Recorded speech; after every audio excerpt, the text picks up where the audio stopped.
Hello and happy Thursday. Welcome to our Facebook Lunch and Learn on Thursdays. You are live here with Purse Strings, and this month of November, we are talking about thanks and abundance. And so today we have Jenna Dillon on talking about the season of giving with gratitude. So we're so excited to jump into this topic today. But for those who are new here, Purse Strings is all about providing just some financial tips, tricks, know-hows to get the wheels turning. But then when you're ready to hire a coach, you might be going through a divorce, getting married, need your will, getting ready for retirement. We have Purse Strings approved professionals willing, ready, and able to serve you. Jenna Dillon is one of them. So before we dive into the fun, Jenna, could you give us a little intro of who you are and what you do? Absolutely. So my name is Jenna Dillon. I am an executive coach and the CEO founder of Executive Performance Institute for Coaching. That is a executive coaching firm in which we work with high performing individuals, leaders, and companies. And we really work to help them have a healthier work-life balance and be able to produce results that they thought they couldn't as leaders. So we really help them increase their bandwidth. I love that. It's very exciting, and we all need a little coach to help us out now and then. So it's great work. So we're excited to talk about today kind of the season of giving with gratitude.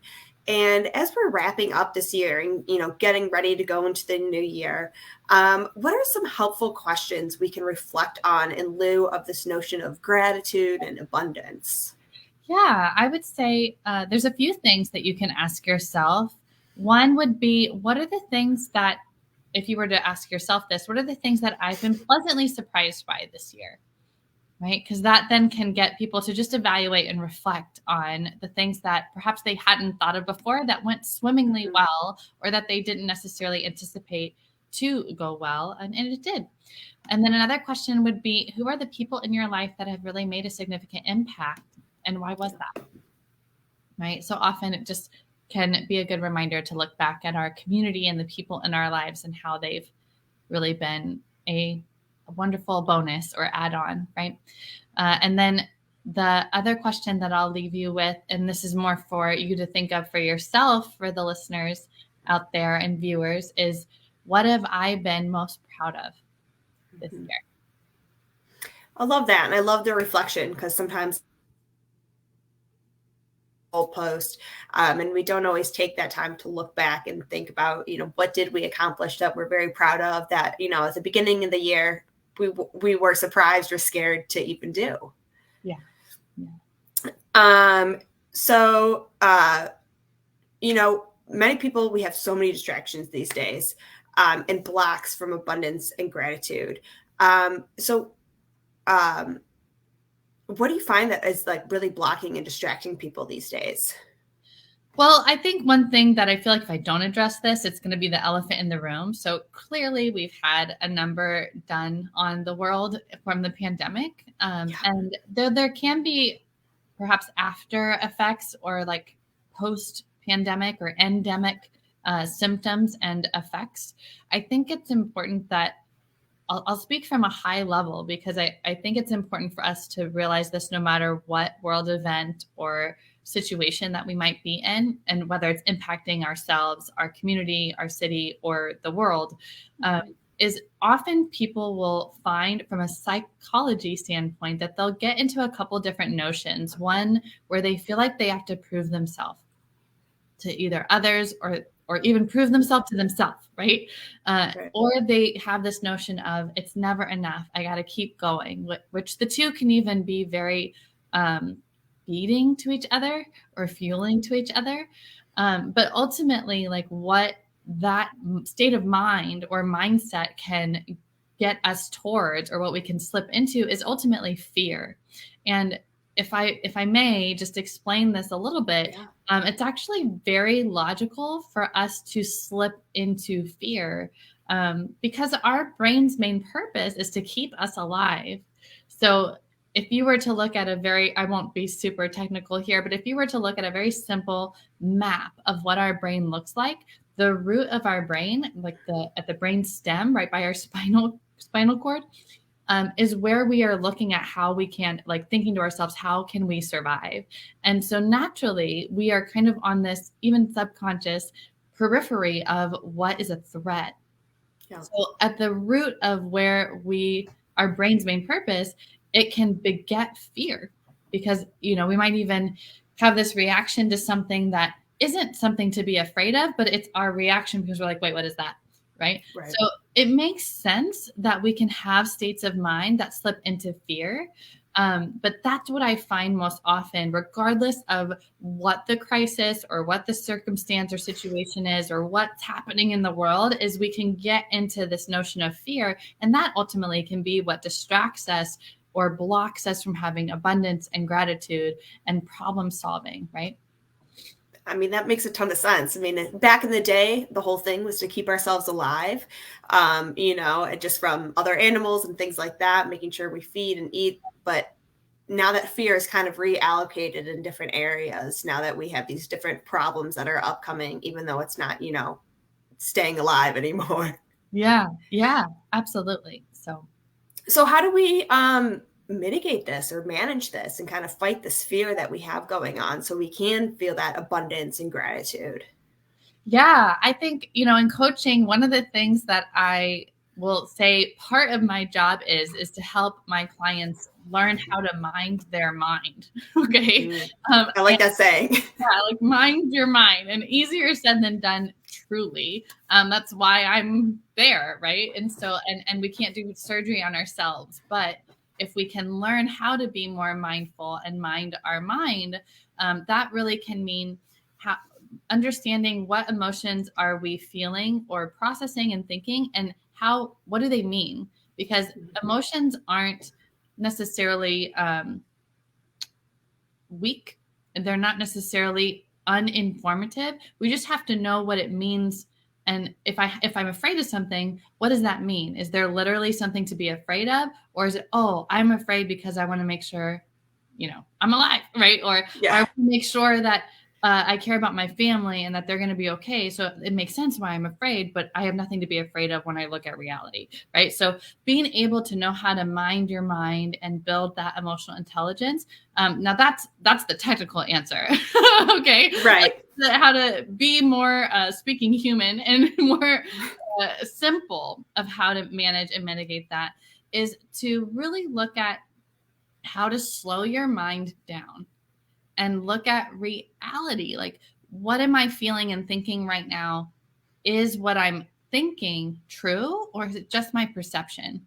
What's the reality check? And then after that, being compassionate, being nurturing, being self-forgiving to yourself. If you're finding yourself slipping into those states of it's never enough, I got to keep pushing, or I have to prove myself, or you feel the notion, right? Often there's expectations that we have or that we put on ourselves around what it means to be successful and how we also relate to failure. And we want to be compassionate, forgiving, and nurturing to ourselves when we make a mistake and quote unquote fail, or when we succeed. Oh, that means I got to keep going, right? So we have to just watch our mind. And the only way we can do that is slow down.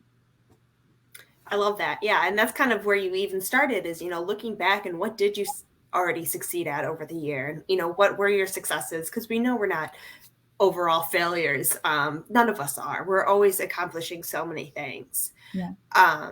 And there's many different ways, I guess, we can slow down through, I know a lot of people say like meditation and journaling and things like that. What do you kind of recommend as, slowing down and kind of getting into these thoughts? Yeah, that's a great point. So I personally meditate. I have a meditation app. There's several out there. I tend to like Insight Timer because there's a lot of different types of meditation, instructors, things like that. There's a lot of things that you have access to, and even courses. Outside of meditation, I do understand, and especially with my clients, I make sure that I understand it's not a one size fits all, right? So I'll give you an example. Someone who tends to be more extroverted, they tend to process things out loud and they tend to get energy from other people. So them slowing down might mean they do a group activity of some sort, right? Of, where someone who's more introverted might need to journal or meditate because they get fuel being introspective and kind of processing inwardly, right? So I would say meditation's one. Going on a hike with people would be something that could really help let your mind just go, even if it, like I even find myself, my mind will just jump from different topic to different topic, and there's no rhyme or reason. It just needs to flush things out to slow down, right? And so physical activity like a hike or riding a bike or going and doing a yoga or boot camp class, right? And then meditating's one. Another one too is doing something that forces you to just think about that single thing, like reading or playing an instrument.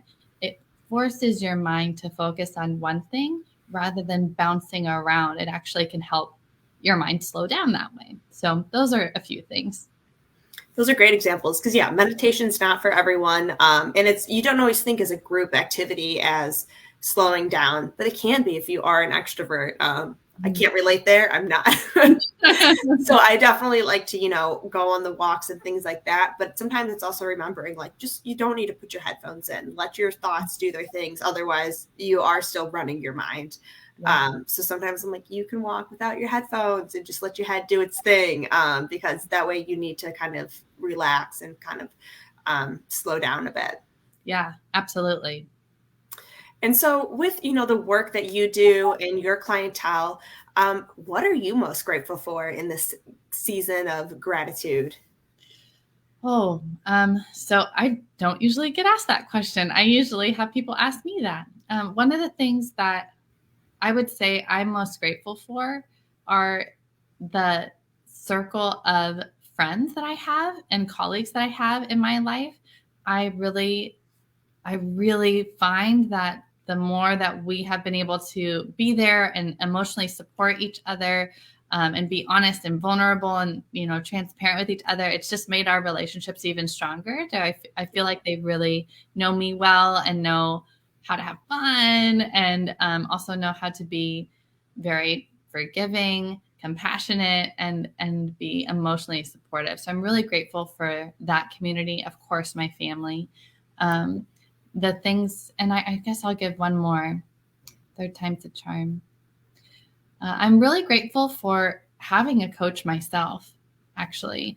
I take pride in having a coach myself so I can practice what I preach, but I've been really grateful for the coaches I've had two this year that have just really helped me grow myself in my own challenges, my own struggles, and processing my own emotions and thoughts. Because even though I'm a coach, we're not perfect. We're humans just like everybody else. And sometimes people will put us on a pedestal because we're coaches of, we got everything together, we're good. But in fact, we're human. So I'm really grateful for them. I love that. Yeah, we all need kind of our own coach out there. And I'm familiar with coaching since, we have a business coach, but for those, who've only kind of heard of like a fitness coach, what does an executive coach kind of help you with? If this is a new thing for people to kind of hear about. Yeah. So I would say one of the things that we can work on is first we focus on professional or business ventures that individual wants to accomplish. So there's some sort of change they want to be seen in their, I'll say, work life. And that's the area that we focus on. Like we're not life coaches, we're not health coaches, we're business executive coaches, right? So, and that doesn't mean when we say we're an executive coach that we only work with executives. That just means we can work with anyone in a professional manner, including executive level of a company. So that's what that means. And then in terms of what we would do with our clients is we get clear on the challenges that they're experiencing, but also the results that they would really want to accomplish that they're struggling to. And we figure out the roadmap and to get there, to help them get there. Along that way, the things that we help them with are so tailored to that person. So it can mean that they want to, as I mentioned earlier when I introduced myself, increase their bandwidth. Like how can they increase their time management, productivity, optimization, delegating, automating, systemizing, like all of it, right? Some people want to develop more of their ability to be strategic, right? Mm-hmm. So we can increase that and help someone develop in that way. Other people are in a position where they're not getting along with certain personality types at work, or they want certain teams to work better together that they're managing. And so we help them with learning communication skills and how to motivate employees or team members and colleagues, right? So it really there's quite a vast amount of tools in our toolbox, but we're really there to support them in being successful in their professional life. I love that. I love that. And so if this is this typically done on like a one-on-one session? Is this group? Do you go into companies? How does that layout kind of work when you work with people as a coach? Yeah. So typically the clients that I work with are one-on-one. We tend to do anywhere from 2 to 4 meetings a month.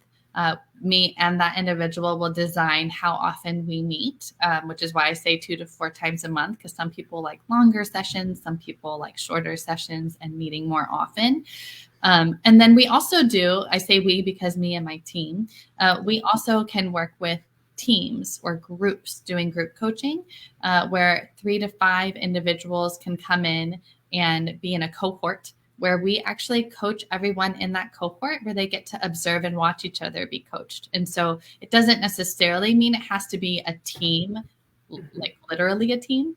It can mean that we're bringing in successful women that are wanting to promote them, like get promoted in upper leadership. And we're bringing a cohort where they all can relate to each other and they can learn from each other while watching them get coached by me. Awesome. I think this was a great conversation to have, closer to that year end as we think about the next year and what we want to accomplish, if that is, a new position or a raise or, having more success with your team, because there are more resources out there that can really help you, like a coach, rather than just, reading another book or just kind of pounding yourself down that you didn't do enough. But it's a great option to kind of get out there, have someone else kind of see your blind spots and really boost you up so the next year you do hit that success that you were looking for. Yeah, absolutely. Thank you. And I really appreciate you having me on here, Maggie. I love what you and Barbara are doing with Purse Strings, and I'm so grateful to be a part of this community and to be advocating for women. So thank you. Of course, of course. Well, we've covered a ton of great topics today. Are there any last tips, tricks, or pieces of advice you want to make sure is shared today with our community? Yeah, I think, being able to know I'll give you some tips on how to express gratitude to someone. How about that? Awesome. That's great. And I know people can say, oh, I'm so grateful for you. And that's like fine and dandy. Nothing wrong with that. But if you want to make a acknowledgement to somebody that will really stand out and likely be really meaningful and memorable for somebody, I would encourage you to focus on who that person is and speak to that rather than what they've done or what they've accomplished. You can mention what they've done or this act of service they did or this thing that they accomplished, but connect the dots to, that really, to who they are. So I'll give you an example. I'm going to make this up. Let's say Joe Schmo. Okay. Joe Schmo just was so inspiring for me this year because they were able to build their team, like double their team. Oh gosh, I'm making this up and it's terrible. They were able to double their team, real life here, people, double their team and be able to, accomplish a goal of going on X amount of peaks on the, hikes in a year and do what he wanted to do. And if I were to acknowledge him for that, I could say it was so inspiring that you've done the hikes and that you've been able to build your team out the way that you have. But you've really inspired me because I see that you're the kind of person that will persevere, that will be so warm-hearted to the people around them. And that's how you're able to connect so well with people. And it's meant so much to me that I can have somebody like you in my life, right? So if you can point it back to the traits or qualities of who they are, people often don't hear that kind of an acknowledgement. And they really do take it in more often than not because they feel like that you really get them and you really see them and you're saying that. So that's what I'll leave. It definitely does take it much deeper than like, wow, you inspired me going on 12 hikes. Yeah. It's like cool, but it's like, no, you stuck to your word. You really encouraged people along the way, and it was much deeper than just like a number or a fact or recognizing that they did do something, but really seeing what about that inspired you. Yeah. Yeah. So yeah, I think that's a great piece of advice to end with today. Thank you. So if anyone else has any extra questions for Jenna, they could always email her. Her email is going through the bottom down here. She's also one of our Purse Strings approved professionals, so you could reach out to her on our site, pursestrings.co. And yeah, don't be afraid to give her a call. I'm sure she has a 20-minute, conversation to see if it's a great fit, to see what your goals are and if that's really aligned for, you two to work together and go into the new year with, being your best self. So thank you again, Jenna, for jumping on today, and I hope everyone else has a great rest of their Thursday. We won't be here next week because it's Thanksgiving, but we'll be back quickly after that. Yes. Thank you so much for having me, and have a great rest of your week, everyone, and happy Thanksgiving. All right. We'll talk to everyone soon, but goodbye. Bye.